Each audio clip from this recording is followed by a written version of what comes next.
episodes, we've a range of speakers who are leaders in the areas that matter to Early Childhood Ireland members.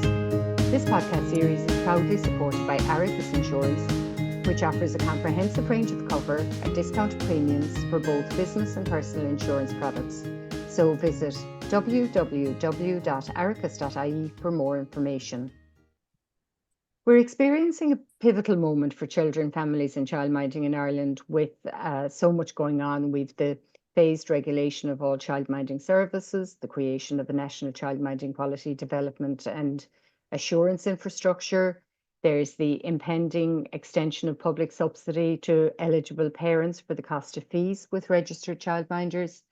And I suppose this implementation of the government's National Action Plan for Childminding, it matters greatly for learning, development, safety and the well-being of almost 53,000 children participating in childminding services. That's from the 2023 census, and the hundreds of thousands who will participate by the end of this decade.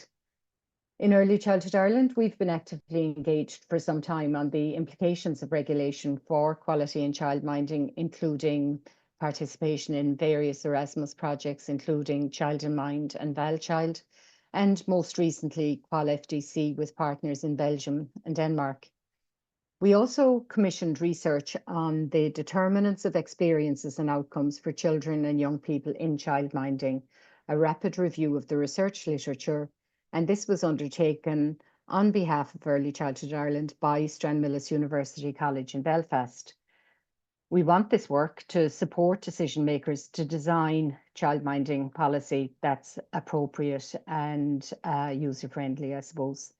So in this episode, we're going to delve into that research report, and you'll find that on our website, and the link will be in the show notes.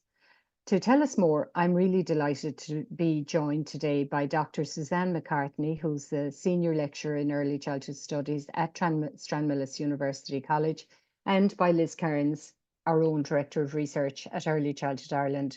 So you're both really welcome, and thanks for coming on the podcast today to tell us more about this really interesting and important research. It's Maura. Thank you. So Liz, I suppose I'll come to you first to give some kind of background and context. Why did we decide to get involved in this research? Why did we feel it was important? And then how did Stranmillis College get involved?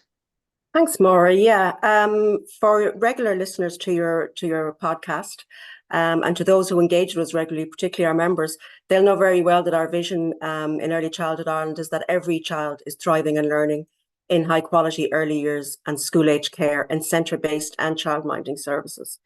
So we work with early years, school age care and childminding settings to enable that to happen.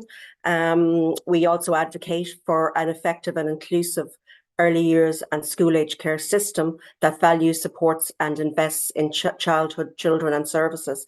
And it's always worth repeating our vision and how we go about achieving that, because really it is the impetus for why we decided to commission this research and why we thought it was needed. So a key feature of how Early Childhood Ireland works to deliver on our vision is that our work is evidence informed. So it's informed by research evidence and also through the experiences and expertise of our members and others in the sector. So this is why we commissioned this research on the determinants of children's experiences and outcomes when participating in childminding services. So you've already identified that while childminding has been an intrinsic element of the Irish early years and school age childcare system for many, many, many decades, it has been largely invisible. It's somewhat invisible in communities, I suppose, because by its nature, it's in the family home. But it's also been invisible to policymakers. And it's certainly invisible when you look at the annual budget on the RTE News or wherever you get your news from. So, but yet, as you've already identified, we know that there are almost 53,000 children participating in childminding settings. And we know that from Census 2022. And it's the first time that the census has ever identified categorically the number of children in childminding. So when the census starts looking at an issue, you know that the state is interested in that issue. And we also know that the government, as expressed in the first National Action Plan for Childminding that you mentioned there, Maura, which is now a third of its way through implementation and is to complete in 2028. We know that childminding is now going to be far more visible and come into, I suppose, come in from the margins into the mainstream early years and school-age childcare sector. So that means that those 53,000 children will be joined by tens, if not hundreds of thousands more by the end of this decade. Because the government is kind of saying, well, there should be a choice, you know. At the moment, I suppose most of the policy attention and action and the funding is centred on centre-based early years and school-age childcare services, but that's changing. So we need to make sure that those services for those potentially hundreds of thousands of children are of high quality and are safe, and that meet children's rights, children's human rights to protection, to high quality services, and to all of the other range of rights that children are holders of. So we know that there, I suppose, we assumed before we commissioned this research that, as is the case with all settings in which children live their daily lives, centres, their own homes, their communities, that those settings and the interactions with other children and with adults that happen there in those settings have huge implications for their I suppose their experiences in childhood, and whether that's a good, happy childhood that sets the stage for that thriving and learning that I talked about initially. That's part of our vision, or very much central to our vision, I should say.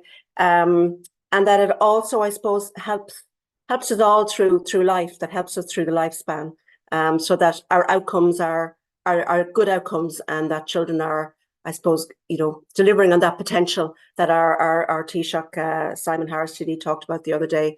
That, you know, he said that, you know, for him it's simple. Children should be enabled to really reach their full potential, which is, I suppose, central to Irish children's policy. So I suppose we really wanted to know what kind of research was out there. We really wanted the research to focus on the children's experiences and outcomes. So there's lots of research on childminding. There's actually quite a lot. And sometimes they're about the experiences of the childminder, or their evaluations of quality of settings, physical settings, pedagogy, whatever it is. But actually, what we really wanted to know was, for children participating in childminding, what do we know about the determinants of their experiences and the quality of those experiences?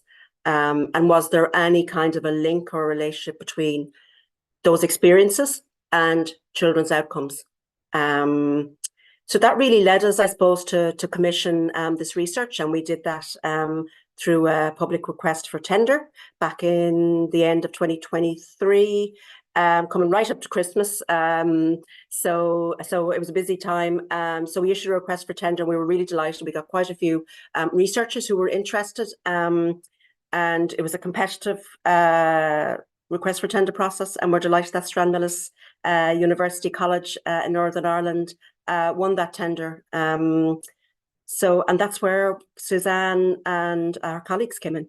So Liz, thanks for that background. That was really important to set the scene in terms of, you know, why the research was needed, and the, I suppose, evolving nature and the, you know, childminding moving from kind of the margins to centre stage. So Suzanne, can you conducted the research, can you take us through the methodology and maybe tell us some of the key findings from the research that you undertook?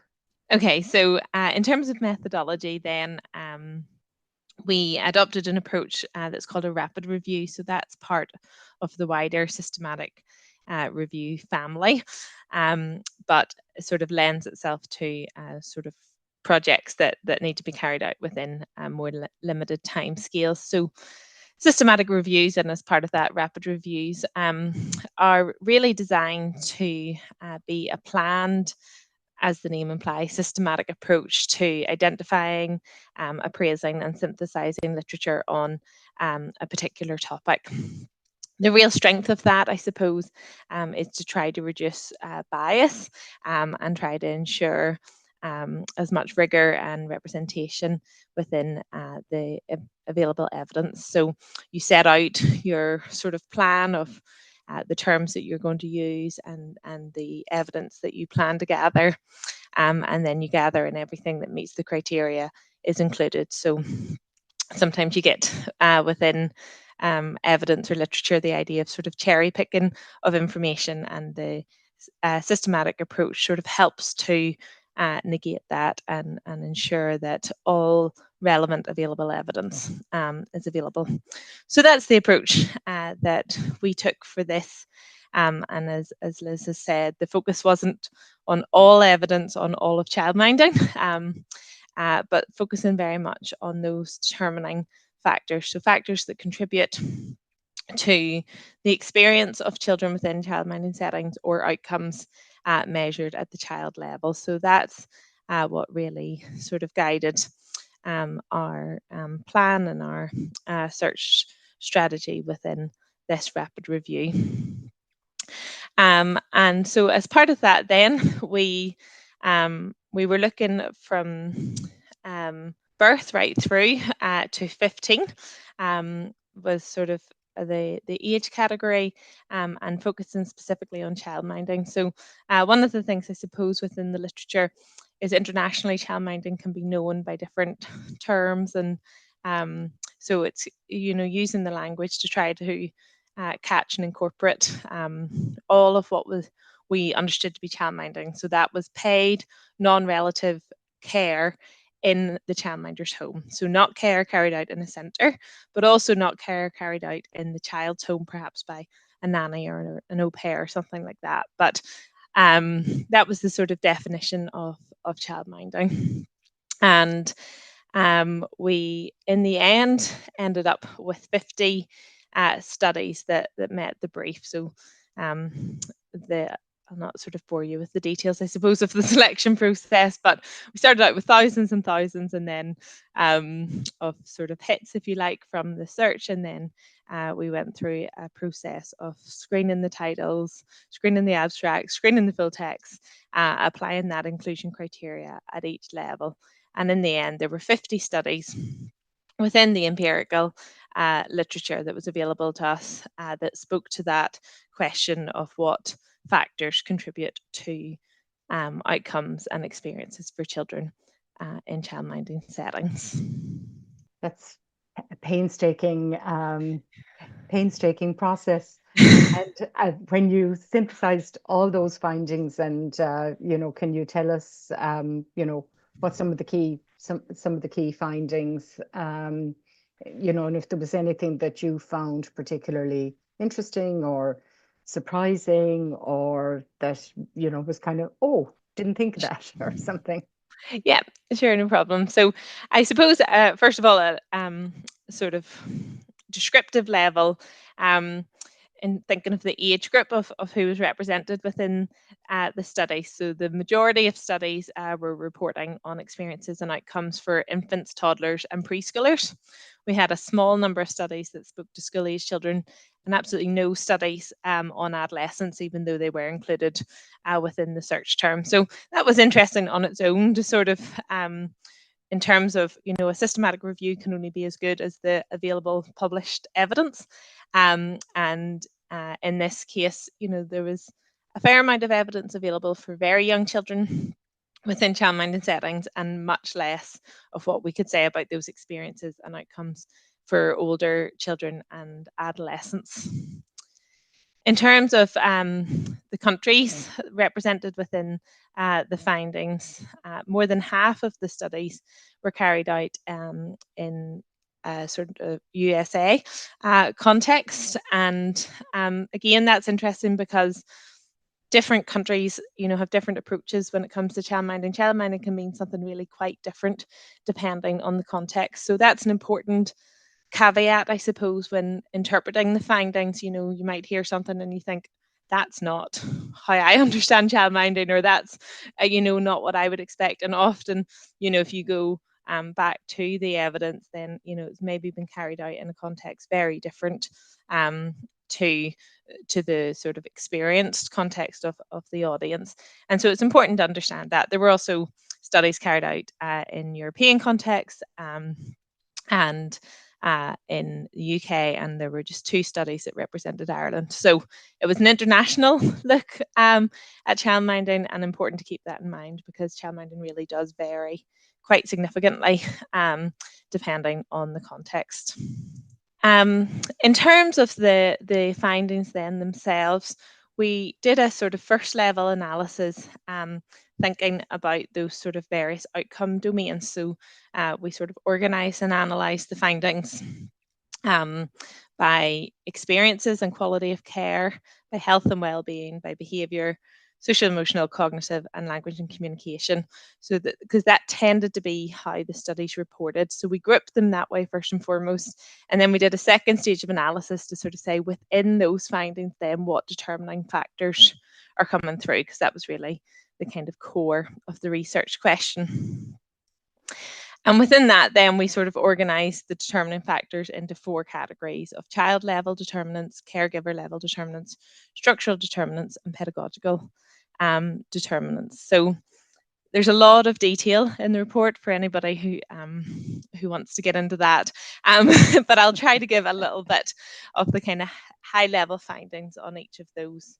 And I suppose just for people who really want to get into the nitty gritty again, to remind them, the executive summary and the full research report with all the technicolor of all the facts and figures is on the website. So those standout moments are the key ones. You don't need to go too no, I'll not take you through all 50 studies, don't worry. No.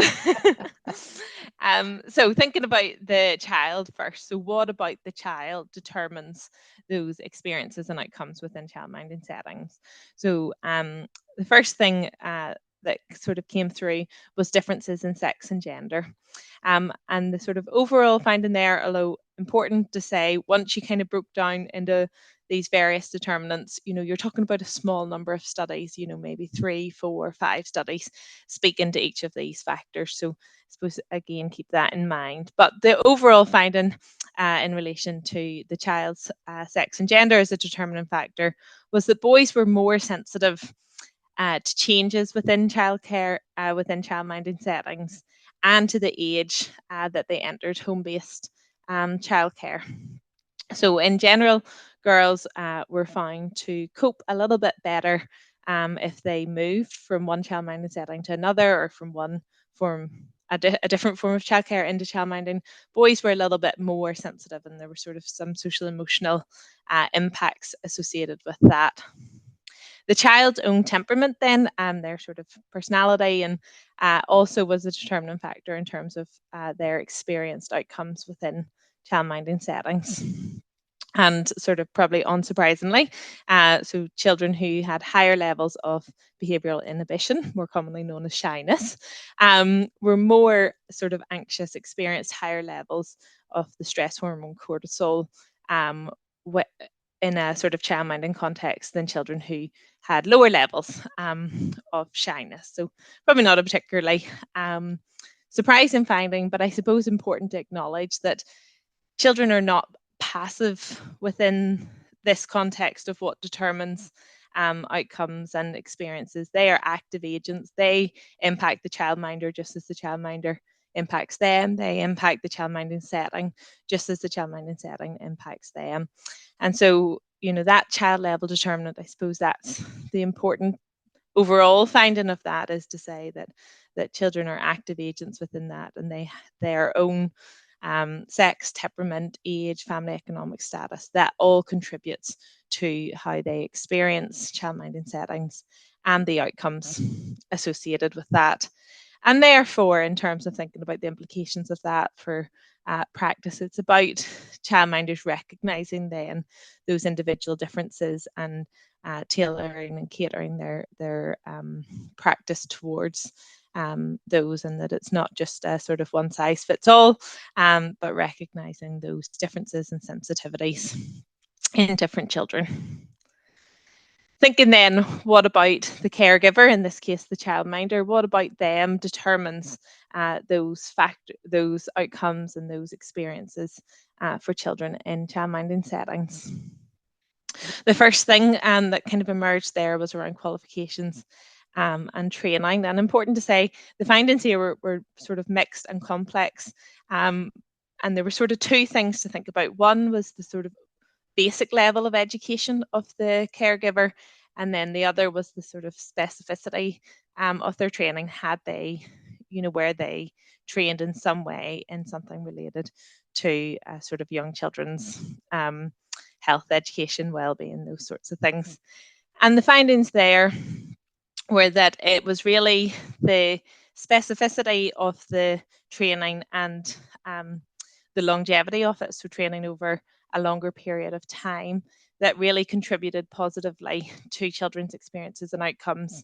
So more than that sort of basic level of education, had they carried out a qualification specifically relating to the care and education of young children, and were they continuing to engage in that process, those childminders who were more likely to contribute to positive experiences and outcomes for children in their settings.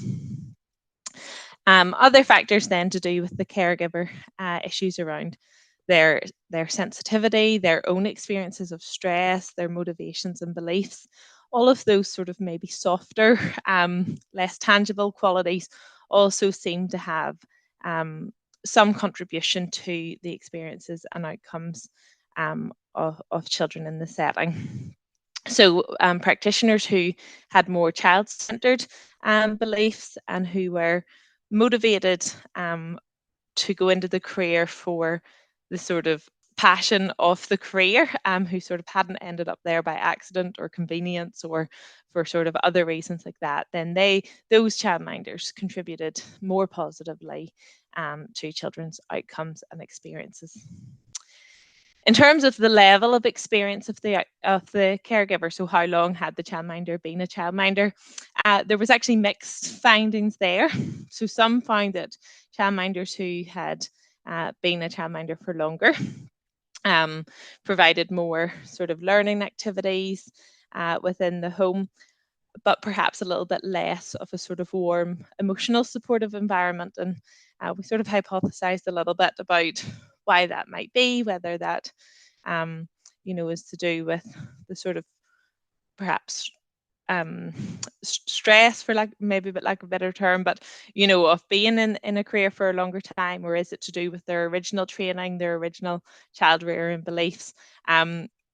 Sort of no concrete answer there from the evidence, but an interesting finding that in terms of learning, educational activities, the longer a childminder had been a childminder, the more sort of equipped and skilled they were at providing those activities. But actually newer childminders tended to provide a higher level of emotional support. Structural determinants then were the sort of third category that we looked at. So that's things like the frequency of care, the ratio of adult to children, the age range of the children, what age the children started in the setting, the number of transitions, the cost of the setting, all of those sort of slightly more removed structural issues also contributed in terms of children's outcomes and experiences. And a lot of those findings, again, not necessarily a sort of clear-cut answer, but there was sort of complex relationships at times with some of these factors and children's outcomes and experiences. In terms of the frequency of care then, the hours spent in childminding and thinking about that in terms of developmental outcomes. So some studies found there was no significant correlation between how many hours a child was in a childminding setting and their language outcomes, whereas other settings indicated that there was a sort of threshold that once a child was there beyond, I think it was maybe 30 hours a week, prior to school starting age, that then they tended to experience worse behavioural outcomes. So again, no kind of clear answer there, but perhaps some kind of relationship between how long or how many hours a child spends within the setting and their outcomes. In terms of age range then, age range is probably one of the really interesting things about childminding settings, because obviously within centre-based childcare, you know, children, this is not true globally, but often are then organised by, you know, within single age cohorts, sort of similar to school, I suppose. Whereas within childminding, you get those mixed age groups. And some of the studies sort of highlighted that as a particular unique feature of childminding that had the potential for good quality. But one study noted the kind of complexity that brought in terms of a sort of generally single adult kind of managing the various needs of a different group. And in that one, it was particularly thinking about physical outcomes and providing sort of physical activity. And it noted that the kind of competing needs of children of different age groups tended to be a hindrance in terms of implementing those activities.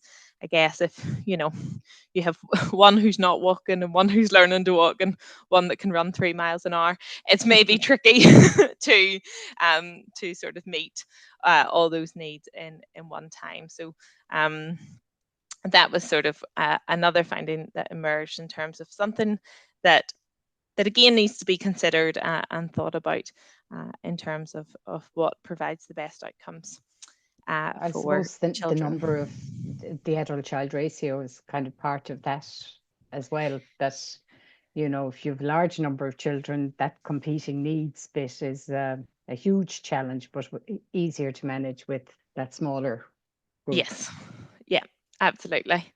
The age that the child started, there was some indication that toddlers played more competently if they had started at a relatively later age, but another study then reported that children who attended full-time home-based childcare by the age of 2 displayed improved learning outcomes by the time they reached kindergarten. So again, mixed findings. Was a sort of common finding within the report, which isn't unusual. Finally then, pedagogical determinants. So those were sort of, what did the childminder do on a day-to-day basis within the setting, and what contribution did that make to the experiences and outcomes of the children. So here we were looking at activities and interactions, the noise within the setting, the overall quality, issues of inclusion, those sorts of things. And positive associations were found between direct, frequent caregiver-child interactions and language outcomes. So unsurprisingly, caregivers who engaged actively in story reading, who were responsive in conversation with the children, they contributed positively to children's language scores. Organisation, planning, supportive interactions, and effective behaviour management were associated with more positive behaviour within the children within the settings. So a childminder who sort of, I suppose, had more intention behind what they were doing with the children, that tended then to contribute to positive behaviours. And higher quality childcare settings were characterised by good process quality and the provision of sort of learning activities and experiences. And that sort of higher level of quality in that sense then was found to have some longer term impact in terms of cognitive outcomes. So children who had attended those higher quality childminding settings were associated with higher reading and math scores once they got to preschool and on to kindergarten. So I guess the really important thing there is what the childminder does, how they interact with the children, how they organise their day, what activities and experiences they provide, can have a really positive contribution in terms of the children's language score, language outcomes and cognitive outcomes, particularly once they sort of get to formal schooling. Noise was a sort of interesting, maybe a little bit niche area, but a couple of the studies looked at both the average noise of the setting and the noise variability, so how much difference there was between the quietest point of the day and the noisiest point. And they were found to be significantly related to child well-being. So higher noise levels and greater variability were associated with lower levels of child well-being than an overall quieter setting and more stable setting in terms of noise. So again, something, so you can sort of think about sort of quite macro issues a lot of the time, but actually thinking about that from the child's perspective and how they experience that sort of home setting right down to that level can have that real positive impact on their well-being. I suppose, seeing it from the child's perspective is kind of, the key thing. We can come at it with, early years pedagogy researcher kind of hats on, but, to see what it's like from the point of view of a small child and how, a calmer, quieter environment enhances well-being, whereas, it's great to be excited a little bit every now and again, but that if you're at that high level of noise and maybe chaos and that, that's bound to impact your well-being. I was taken Absolutely. too by what you said about the career bit, that the kind of accidental childminders, as opposed to the people who made a maybe conscious decision that they wanted to work with young children in this format. I thought that was, the implications on children's well-being of that, because, quite a lot of childminders do kind of, maybe they stay at home with their own children because they've maybe, lost their job, or it's not suitable. The job that they had pre-children wasn't suitable. And that, if you're doing it for that reason rather than something that you really have a passion for, the implications that has for children, that, it's an interesting one. Yeah, absolutely. And I wouldn't want, I suppose, what motivates any of us within our job isn't set in stone. So, maybe you did wander into it by accident. I wouldn't want that to then mean in any way, No, you could find your that. passion. You could But yes, absolutely but find it's your like passion. that sort of motivation in that moment. Why are Mm, you still doing it? Why are you in it right now? mm, And I suppose that's what really makes the difference, isn't it? About and I think if with that motivation, then you are more likely to consider that experience from the child perspective. And mm, it's okay to sit around, and it's complex to think about training and qualifications and ratios and funding and all of these sort of things that, as I say, certainly emerged as important determining mm. factors. But I suppose if there are childminders listening, hopefully those pedagogical determinants, that level, just saying actually today you can make decisions that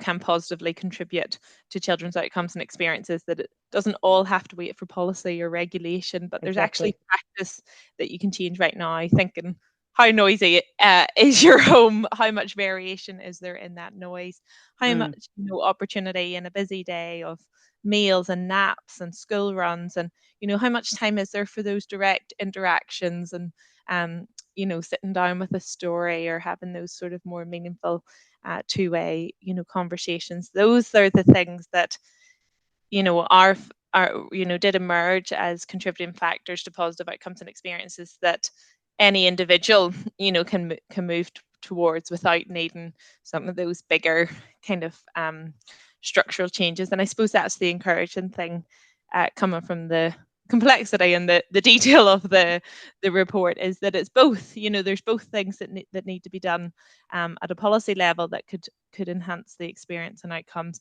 and then there's things that can be done at that more individual level that would also have those kind of positive impacts as well. absolutely. So, I think you've touched on some of it already, Suzanne, but, have you thoughts on the broad implications that that all these findings have for policy development and most importantly for practice. And, you know, like you say, if there are childminders listening today, that regardless of policy, there are things, you know, that you can do today, like you mentioned about the noise level and so on. Yeah. So really, I suppose kind of our kind of concluding remarks, where that need for a child-centered approach, kind of keeping the child at the center of the focus of it all, both thinking about those individual differences within children and the implications of those, but also those, you know, interactions and encounters with the children, and keeping that child-centered approach. That applies both, you know, to individual practitioners and to policymakers, that you know, the child, the agency of the child, the well-being of the child has to remain at the center. A relational and playful pedagogy really emerged as or how we sort of, I suppose, summarize those positive characteristics that contributed to good outcomes. And so it's about, you know, I guess one of the strengths of home-based childcare is often those relationships, that it's in a family home, that it's a, you know, a home from home setting. So, you know, maximizing, I suppose, on the strengths of the nature of the setting, and ensuring plenty of those sort of playful learning opportunities. And then the other things we considered were the need for passionate, committed and skillful caregivers. And of course, again, it's that dual lens of, you know, individuals looking at it from that side of view, but also what can be done to support childminders to be passionate, committed and skillful. You know, what can be done to reduce stress, to make it more financially viable in the sort of longer term. You know, training and upskilling is really tricky when you're essentially self-employed, working from your own home. You know, when do you go to a course? What happens with the children you're meant to look after while you go to that course? So, you know, thinking through, you know, those things are complex enough within centre-based childcare, but there's another level of, well, how do you ensure the upskilling and the ongoing sort of nature of training that was found to be important, you know, is particularly challenging when there's nobody who can come to relieve the kind of childminder, and there's nobody to pay them if they were willing to do it in the evening or the weekends. And so thinking about that, I suppose, from a maybe more kind of structural regulations level, is there something that can be done to support childminders to be those committed, skillful caregivers that children really need? And then looking at, And that, I suppose, in some ways, sorry, Suzanne, have some kind of level of peer support as well, to kind of, you know, address things like, you know, issues around isolation, because sometimes that, yes, you know, when you are in your own home with a group of children, you know, having some kind of a way of networking, be it online, absolutely. virtual or whatever, is important. Absolutely, and important for lots of reasons, for that sort of stress management, but also for upskilling. You know, none of us know what we don't know, and so, you know, if you're working in isolation, you're not, you know, you're not necessarily exposed to, you know, alternative ways of doing things, new evidence, new any of those things. You know, because sort of how would you be? You know, how would you kind of come across it? So as you say, that kind of networking, those wider support networks, very, very important. And then thinking about how to make childminding sustainable, flexible, suitably funded. You know, thinking about that both from the childminder's perspective and the family's perspective, and you know, the sort of the stability of it and the longevity of it being important. You know, as Liz has said, you know, if it's likely to expand, then, you know, you want those sort of, it can be one of the real strengths of childminding. You can have children who have the same adult, you know, as their caregiver from infancy, you know, right through their sort of educational journey. But for that, you know, to be the kind of positivity of that to be realized, then it needs to be a sustainable career for the childminder, and therefore, you know, those supports need to be in place for them to kind of trickle down to benefit families and children. Great. It's so important. Liz, have you anything that you want to add to that, or what are the implications for do you see for practice and for us in Early Childhood Ireland? Yeah, I mean, I think Suzanne has actually kind of drawn out the implications from the research review very well. And as I say, we do use the research ourselves. So I suppose frequently in our own work, we're still using it, and we'll continue to use this research over the next year or two. This is very meaningful research to us. So I suppose that piece about the real, I suppose, unique feature of the home base as the setting, and being part of another family in another home is really, really important. And it sounds kind of simple, and it sounds I can understand why at a policy political level it might sound, well, of course that's common sense, isn't that what it's all about? But I suppose the state then has to regulate, and that's what's happening at the moment, is that the government is bringing in the first set of childminding specific regulations, which is great that it's childminding specific and is appropriate to that kind of practice, that kind of service, that kind of a learning environment within homes and within communities. So that's really, really important. And that means, I suppose, is that from a regulatory point of view, that the setting is the childminder's home, that it's not some other kind of setting. Because after that, you're getting into being in a centre. It's you're losing that authentic, small scale environment within which children learn and develop and grow and thrive.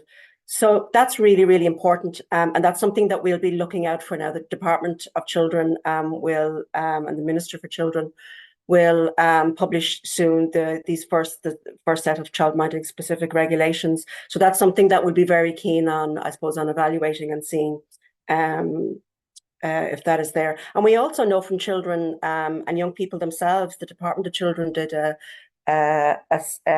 consultation in preparation of, I think it was 2016 School Age Childcare Action Plan in Ireland. And children said, listen, if I can't go home, my first choice after school or during school holidays, where do you want to go? You want to go home, as we all did. And if we were lucky enough to have a home, then that's important as well. But if you didn't, you wanted to go somewhere that was like it. So you wanted to go to friends' home, to family. And a childminder is that kind of a home-based setting, And some children, they have preferences, like us all, and parents have preferences for home or centres or a mix of both. But it's just really, really important, I think, that we also listen to children when they're telling us things like that. And that consultation is actually one of the ones reviewed by Suzanne and her colleagues. Again, I suppose just to pick up on what Suzanne said about, no one size fits all. It's about relationships. It's about, I suppose, what you might call as an early years educator, as an early childhood educator or teacher, you might say, well, you're talking about a slow pedagogy, you're talking about time and space and, to allow these relationships to develop and to deepen so that you can really understand how best to support that child to learn. And that takes time. And that means, I suppose, for us, it means it has implications for the funding model. So childminders will, start to engage with the funding model, and the funding model that's there for centres mainly at the moment will start to fund childminding services. And that really means, I suppose, as it does in centres, it's very much the same as that non-contact time is needed. So time is needed for childminders and their colleagues in centres to have the time to document children's learning, to document the curriculum, develop the curriculum, review the curriculum in the setting, the appropriate curriculum in the childminding setting, to take the time to get to know parents, to have conversations with parents. So that's I suppose for us as well, that's part of the policy story that we need to start seeing and start hearing. And we also then, of course, there were those relationships, as Susanna said, They can start from infancy, go through into adolescence and well beyond. But that's, kind of, I suppose, it becomes a personal and a relationship to the family. But I suppose there's something about developmental appropriateness as well in terms of training and in terms of initial professional training, and also in terms of continuous professional learning and quality enhancement. And also, I suppose, looking at not just, again, there's no one size fits all. So issues of inclusion and diversity in that initial training and in that ongoing professional development and growth is really, really important. Because that unique setting and ecology for children and their families, I think really, and the small scale nature of it, and what it should be is small scale. I think that's what we're saying. Is it really does support, I suppose, that recognition and support for and promotion of inclusion and diversity. One of the most interesting things, as Suzanne said, was, I suppose, one of the clearer things that came out of the research, because, as Suzanne said, there was really only 50 studies that kind of met the inclusion criteria for the review, is that childminders with appropriate and relevant qualifications and ongoing CPD are better equipped to provide high quality care and education as compared with those with no or unrelated qualifications. Because that has been a debate, I suppose, in Ireland. Do you need a specific qualification, an ongoing CPD? And it seems the answer is yes, you do. There's lots of other questions then about what should be in that training, what level should it be provided at, all of those kind of questions. The National Action Plan on Childminding suggests a level 5 award, a minor award, which is when you look at the framework, national framework of qualifications. If you look at that on the QQI website, you'll see that that's around kind of the same level as the Leaving Cert, although a minor award. So I suppose that's something that we look forward to seeing happening. But first of all, step one is, I suppose, we're looking forward to seeing the foundation training that the Department of Children is shortly to publish, and that foundation level training is going to be mandatory for the regulation of childminding. So we really look forward to seeing the content of that, because I suppose we're in Early Childhood Ireland, we're now more aware than ever that we always knew it was important, but now we really know that it really is incredibly important, that it's very, very specific. And that support system that Suzanne talks about, it's not an easy thing to establish. It's not an easy thing to establish for centres, and hasn't been, and requires quite a lot of investment. And we now have a new national agency that's being established for early years and school age childcare settings. So and for the system, so that there's a much more coherent approach brought to planning and to enhancing the quality and sustainability of the early years and school age childcare sector. So we're really, looking forward to seeing, how that emerges, and also to be advocating really for a really, really, really strong support system for childminders for all the reasons that Suzanne talks about. Thank you, Liz. That's it's a really important piece of work, and I think the regulations are really important, that they are so cognizant that it is a home, and that it is kind of the home-based nature, the family-based nature of it is what sets it apart. Children have to be safe. They have to be, appropriately cared for, their learning and development addressed, but in a home context, and that the regulations need to be very, very mindful of that. So exciting times ahead. And thank you both for taking the time to come on the podcast and go through the research. It's been lovely talking to you both. Thank you, Maura. Thank you very much. And thank you for listening to this episode of Early Childhood Ireland's podcast, which is proudly supported by Aricus Insurance.